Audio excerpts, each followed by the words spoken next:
सबसे पहले आपको मेरी ओर से नमस्कार और आपका हमारे यूट्यूब चैनल हिंदी एकेडमी पर हार्दिक अभिनंदन। अगर आपको हमारी वीडियो पसंद आई तो इसे लाइक, शेयर और सब्सक्राइब ज़रूर कीजिए। आज का हमारा विषय है कक्षा 10वीं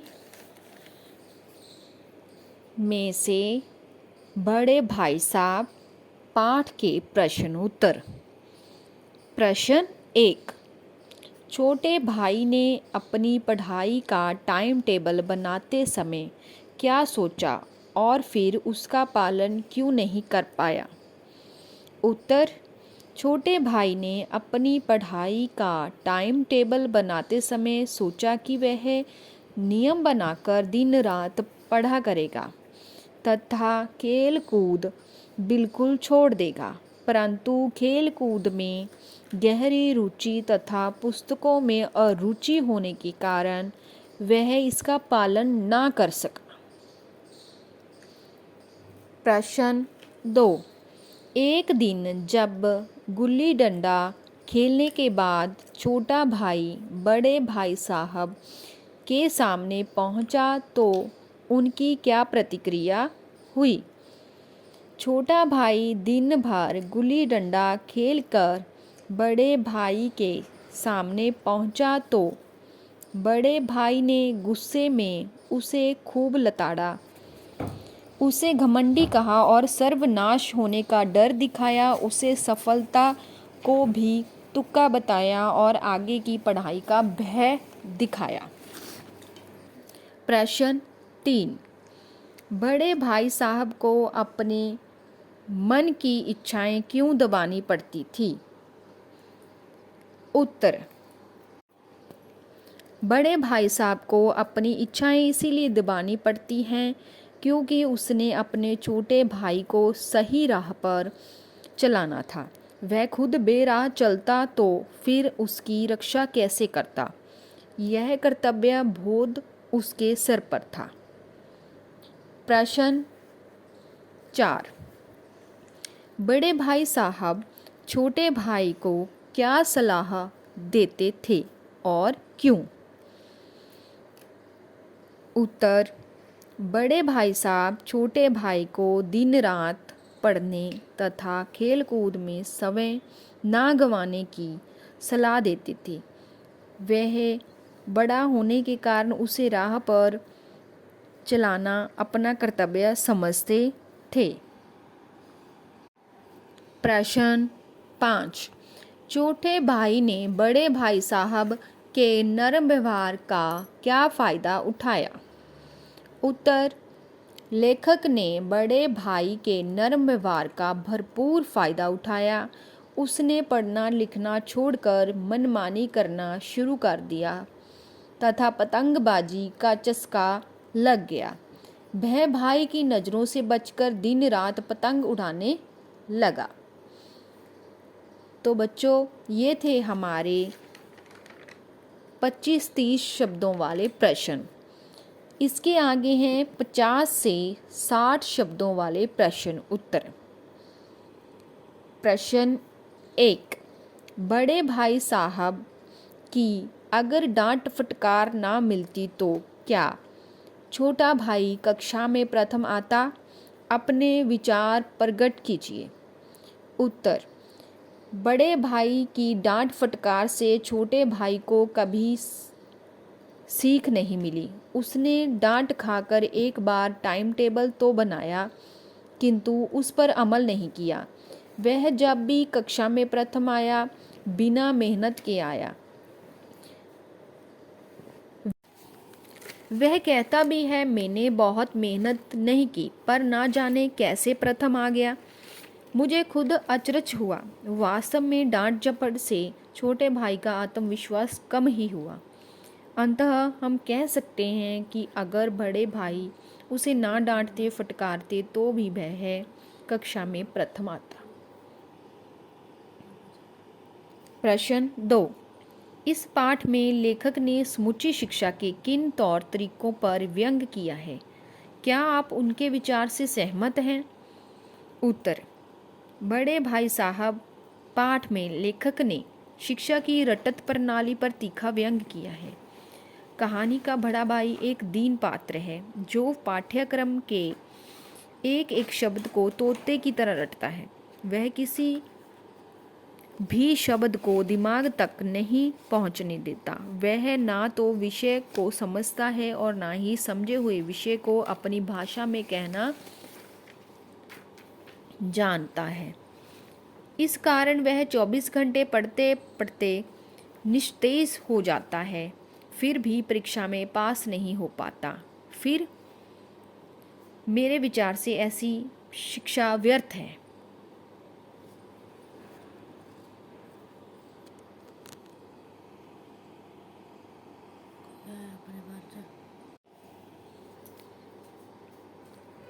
प्रश्न 3। बड़े भाई साहब के अनुसार जीवन की समझ कैसे आती है? उत्तर। बड़े भाई साहब के अनुसार जीवन की समझ पुस्तकें पढ़ने से नहीं, दुनिया देखने से आती है। जिसे जीवन जीने का अनुभव अधिक है वही समझदार माना जाता है। इसीलिए माँ बाप दादा दादी कम पढ़ लिख कर भी बड़े अधिक ज्ञान और समझ रखते हैं। वे घर खर्च, बीमारी और अन्य प्रबंध करने में पढ़े लिखों से भी अधिक कुशल उनकी बूढ़ी माँ थी, जिन्होंने अपनी सुशिक्षित पुत्र की अव्यवस्था का संभाल किया। प्रश्न 4। छोटे भाई के मन में बड़े भाई साहब के प्रति श्रद्धा क्यों उत्पन्न हुई? उत्तर। बड़े भाई ने छोटे भाई को प्रभावित करने के लिए अनुभव और बड़प्पन का महत्व समझाया। उसने बताया कि आदमी को अनुभव से समझ आती है, पढ़ने लिखने से नहीं। इसके लिए उसने अपनी माँ और दादाजी का उदाहरण दिया। वे कम पढ़ लिख कर भी उम्र के कारण अधिक समझदार हैं। फिर उसने बीमारी के इलाज, घर खर्च और शेष प्रबंधों का उदाहरण दिया। उसने बताया कि कैसे सुशिक्षित हेडमास्टर के घर का सारा सुप्रबंध उनकी बूढ़ी माँ करती है। इन सब युक्तियों को सुनकर छोटे भाई का हृदय प्रभावित हो गया। उसे बड़ा होने के कारण अपने छोटे भाई पर श्रद्धा हो गई। प्रश्न 5। बड़े भाई साहब की स्वभावगत विशेषताएं बताएं। बड़ा भाई महत्वाकांक्षी है। वह बड़ा होने का सम्मान चाहता है। वह अपने आप को अपने छोटे भाई का रक्षक सिद्ध करने के लिए जी जान लगा देता है। घोर परिश्रमी और धुनी। बड़ा भाई चाहे पढ़ाई करने की विधि ना जानता हो, किंतु उसके परिश्रम और धुन में कोई कौर कसर नहीं रहती। वह 3 बार फेल होकर भी उसी धुन से पढ़ता रहता है। वह दिन रात पढ़ता है। उसकी तपस्या बड़े बड़े तपस्वियों को भी मात करती है। वाक्पटु। बड़ा भाई उपदेश देने में और बातें करने में बहुत कुशल है। अपने आप को बड़ा भाई सिद्ध करने के लिए हर तर्क जुटा देता है। कभी वह घमंडियों के नाश की बात करता है, कभी बड़ी कक्षा की पढ़ाई को कठिन बनाता है, कभी परीक्षकों को बुरा कहता है, कभी पढ़ाई लिखाई को बेकार कहता है, कभी अपनी समझदारी की डींग हाँकता है, परंतु वह स्वयं को बड़ा सिद्ध करके ही मानता है। प्रश्न 6। बड़े भाई साहब ने जिंदगी के अनुभव और किताबी ज्ञान में से किसे और क्यों महत्वपूर्ण कहा? उत्तर। बड़े भाई साहब ने जिंदगी के अनुभव और किताबी ज्ञान में से जिंदगी के अनुभव को महत्वपूर्ण माना है। उसने अनुभव से ही जीवन की सही समझ विकसित होती है। इसी से जीवन के सारे महत्वपूर्ण काम सिद्धते हैं। बीमारी हो, घर खर्च चलाना हो या घर के अन्य प्रबंध करने हो, इसमें उम्र और अनुभव काम आता है, पढ़ाई लिखाई नहीं। लेखक की अम्मा, दादा और हेडमास्टर साहिब की बूढ़ी माँ के उदाहरण सामने हैं। वहाँ उम्र और अनुभव काम आता है, पढ़ाई लिखाई नहीं।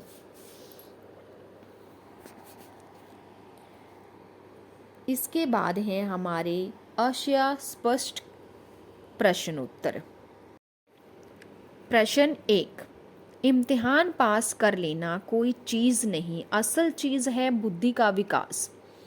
उत्तर, बड़ा भाई छोटे भाई के घमंड को तोड़ने के लिए कहता है, तुम कक्षा में प्रथम आकर यह न सोचो कि इससे तुमने बहुत ही बड़ी सफलता पाली है और मैं असफल हो गया हूँ। वास्तव में बड़ी चीज़ ही बुद्धि का विकास है, उसमें तुम अभी छोटे हो, तुम्हें मेरी जितनी समझ नहीं। देखो, मैं रावण और अंग्रेजों की शक्ति के अंतर को भी जानता हूँ। मेरी बुद्धि विकसित है, तुम अबोध हो, घमंडी हो। प्रश्न 2, फिर भी जैसे मौत और विपत्ति के बीच भी आपसी मोह और माया के बंधन में जकड़ा रहता है, मैं फटकार और घुड़कियों खाकर भी खेल कूद का तिरस्कार ना कर सकता था। उत्तर, लेखक खेलकूद, सपाटे और मटर गश्ती का बड़ा प्रेमी है। उसका बड़ा भाई इन सभी बातों के लिए उसे खूब डांटता है, उसे गुड़कियाँ देता है, तिरस्कार करता है, परंतु फिर भी वह खेल कूद को नहीं छोड़ सकता। वह खेलों पर जान छिड़कता था, जिस कारण विभिन्न संकटों में फंसकर भी मनुष्य मोह माया में बंधा रहता है। उसी प्रकार लेखक डांट फटकार सहकर भी खेल कूद के आकर्षण से बंधा रहता है। प्रश्न 3, बुनियाद ही पुख्ता ना हो तो मकान कैसे पायेदार बने। उत्तर, जिस प्रकार मकान को मजबूत बनाने के लिए नींव को मजबूत बनाया जाता है, उसी प्रकार शायद बड़े भाई साहब हर कक्षा के 1 साल में नहीं 2 सालों में पास करते थे, ताकि उनकी पढ़ाई मजबूत हो। यह बड़े भाई साहब की नालायकी पर व्यंग हो। प्रश्न 4, आंखें आसमान की ओर थी और मन उस आकाशगामी पथिक की ओर, जो मंद गति से झूमता पतन की ओर चला जा रहा था, मानो कोई आत्मा स्वर्ग से निकलकर विवृक्त मन से नए संस्कार ग्रहण करने जा रही हो। उत्तर, लेखक पतंग लूटने के लिए आकाश की ओर देखता हुआ दौड़ा जा रहा था।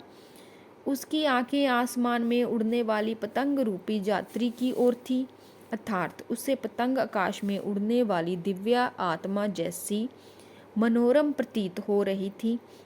वह आत्मा मानो मंद गति से झूमती हुई नीचे की ओर आ रही थी।